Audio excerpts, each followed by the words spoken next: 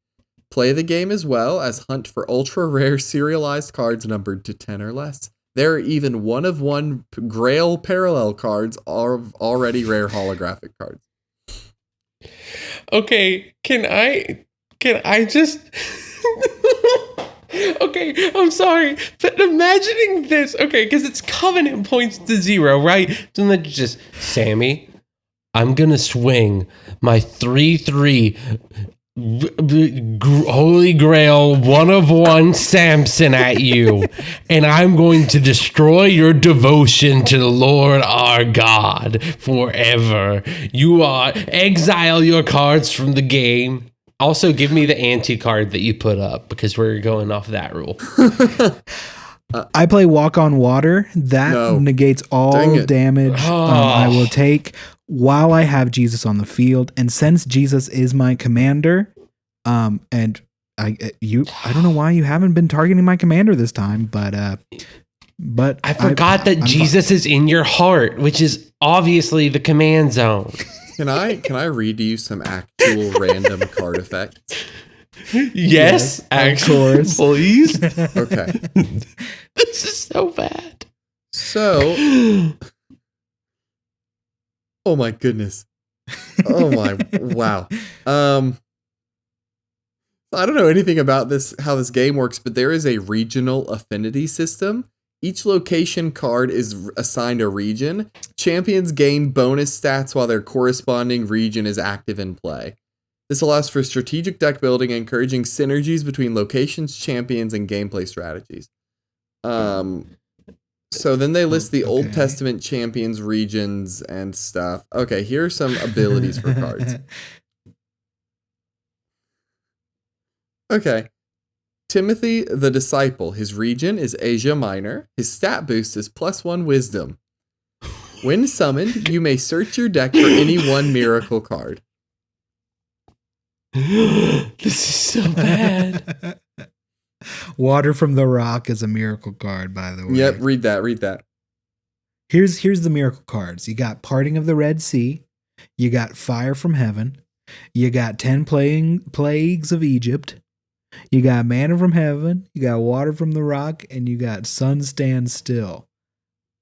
If they explain what they do, I have not got to that part yet. So here's the thing. They list every card and then later explain every card, and not once at any point in this Kickstarter page do they show you a picture of what these cards look like.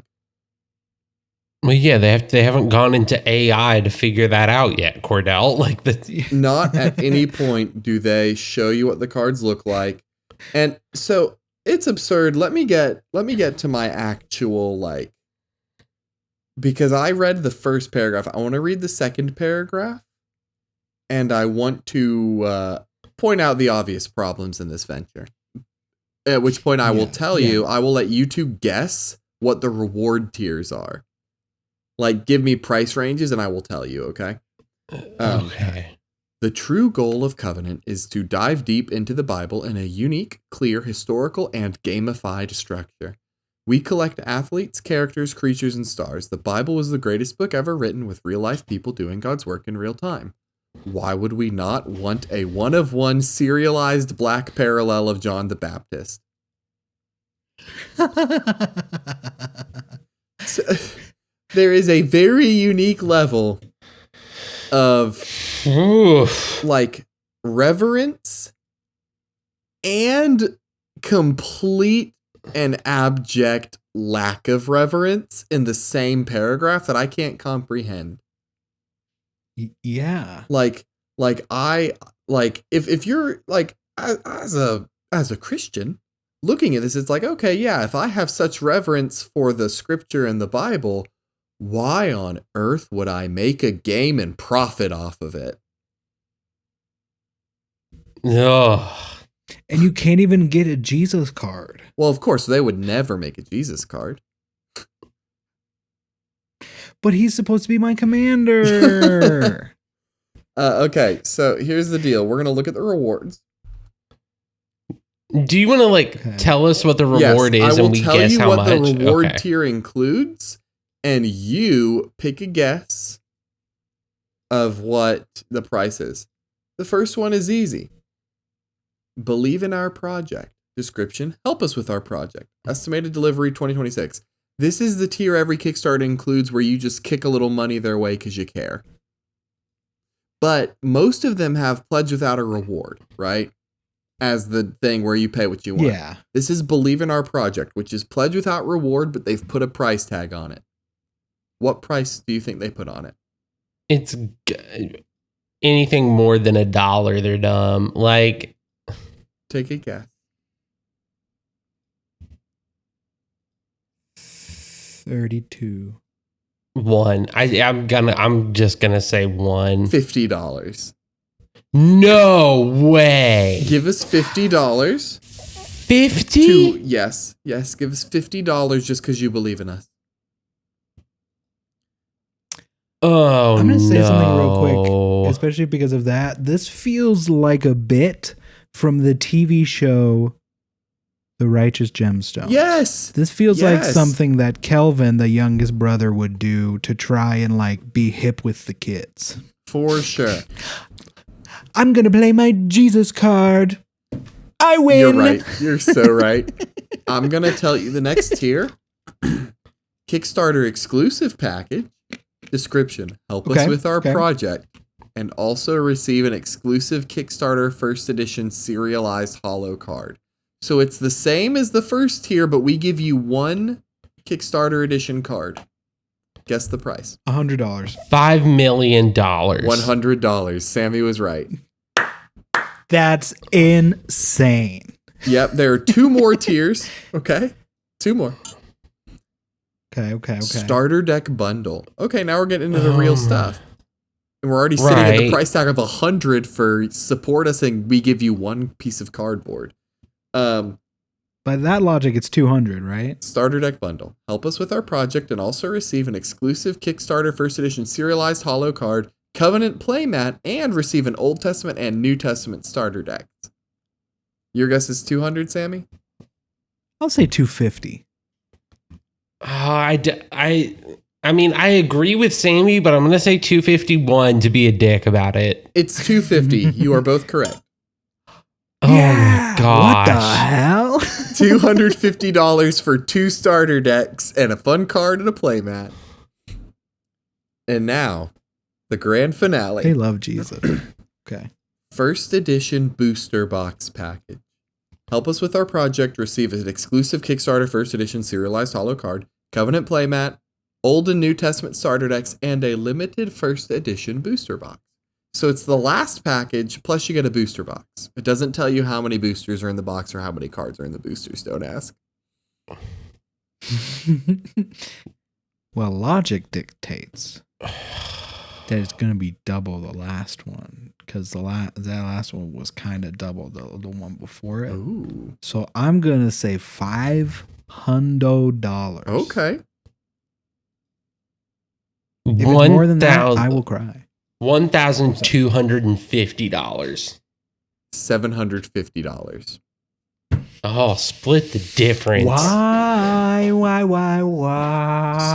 predictably, this Kickstarter got $1 backed toward it from one backer and was canceled.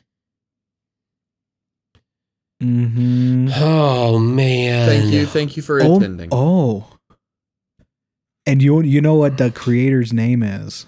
What? David Weinstein. He's one of the Weinsteins. They're trying to get back. Okay, this next one is actually, I think, a dope Kickstarter, and I think it's relevant to our friend Caleb sending it now. Oh, what is it? Type Also, 1 diabetes apparently they're gonna companion relaunch cards. the Covenant cards. Convenient. They're gonna relaunch They're them. apparently relaunch the Kickstarter. Well, if they do, I hope they adjust some prices. Because as much as this is absurd, no one knows what your product looks like, and no one knows why they'd pay that much money for it. Yeah, exactly. So this next one, Caleb, tell the people what these are. This says that it is type 1 diabetes companion cards. So, I'm trying to figure out what these are exactly. So it gives a lot of information on what type 1 diabetes is. The companion cards are in the Reflect and Connect decks. They are card-based toolkits designed to help anyone navigating the highs and lows of living with type 1 diabetes. They come in That's really cool. So the blue deck is the Reflect deck. It's helping make sense of life as type 1 diabetic. And the Connecting deck has illustrations and prompts that break the ice and spark better group conversations about diabetes. Wow. I think if this was around when I was first diagnosed, I would have been really excited about these. Right? I'm excited that this exists. This is very cool. Yeah. So it's very neat. It's very much geared at like people who have just been diagnosed. Obviously, people who don't have this information, but like the cards will have things of like, here's what insulin is. Here's information about like medical insulin and things. Here's all sorts of stuff. When your mind spirals, here's what to do. Here, and then it has color coding for the companion cards. Yellow is for people new to type 1 diabetes. Blue is myth busting. So they address information on diabetes. Then they have Beyond the Numbers to help when you're feeling overwhelmed. Riding the Sugar Wave for when diabetes gets crazy. It's every day. And then Living and Thriving when it feels like diabetes is holding you back. That's awesome. That's really cool. That is very cool. I might back that Kickstarter enough to get a reward just on principle. I really thought you'd appreciate this one. They're available awards. I will tell you about them because this is a normal, realistic Kickstarter. I'm going to walk you through their reward tiers. This is British, so when you guess prices, it will be in pounds. Okay. The 72-hour, which is we're past this, but the early bird special. Support the project early, get 25% off your decks during the first 72 hours. Reflect deck gives you one copy at the Kickstarter discount, which is 10% of retail. How much do you think the Reflect deck would cost? I'm thinking what I would personally pay for it and conversion rate to pounds. I guess it'd be like $25. So I'm guessing it's about equivalent. So I had like 20, maybe 30 pounds, I guess might be the conversion. What do you think, Sammy? I was thinking about the same thing. About 30. The blue deck is 27 pounds. Okay. That's All right. a heavy deck. It's heavy. The Connect deck is the same price, so they are both at £27. If you do both of them together, there is a discount. I would probably guess if it's 27, I would guess that they're going to discount it to like 50 even or like 48 or something like that. I'm going to say 49.5 pounds. 48. Caleb was right. Damn. Okay. And then they've got all sorts of bundles for like different things. They've got ways to like help the organization doing it by just donating extra money. They've got some really fun add-ons. My favorite, though, is the limited edition Pricks enamel pin, and it's a hand with a little red dot on the index finger. Love that. That's like a universal diabetes sign. Like everybody knows that one. How much do you think that add-on is? An enamel pin? Oh, it's $5. It's got to be pretty cheap. So 7 to 8 pounds. 8.5 pounds. It's 8 pounds. You're both pretty on the money. Hell yeah. We're so good at this. Yeah. It's because of the diabetic. We should get a lottery ticket. Sammy, you won the lottery. I'm here to tell you. You've done it. Whoa. I'm going to fund every Kickstarter I see. Do it. But yeah, so Even this project has overcome its pledge goal. Their pledge in dollars is a little over 7,000. They're currently at 8,000 with 98 backers. So they're doing well. This project will be funded at the end, and it is really cool to see people doing a good thing for people struggling with a lifelong disease. You know what? It helps me whenever I'm struggling with a lifelong disease. It's our opening and closing theme song, Psychobilly Freak Out by the Reverend Horton Heat off the album Smoke 'Em If You Got 'Em. That's so true. And if you liked us and this Kickstarter version of Kickstarter Look at the Kickstarters, you should rate and review us on Spotify and Apple Podcasts. We also got a YouTube you can check out. Check us out. If you liked Kickstarters Look at the Kickstarters and you want to tell us, like, send me Kickstarters to bring up on that segment, or also tell me what you thought of these absurd the one absurd and the one kind of awesome Kickstarter we talked about today. Do that at junkhousemaiilbox@gmail.com. As we say every week, I guess. Like we say every week. We're going to talk about Naked Gun when we all see that, right? Oh, so much. Yeah. I'm so excited. Naked Gun, more like Liam Neeson. Liam Neeson's Neeson. Liam Neeson, the Neeson.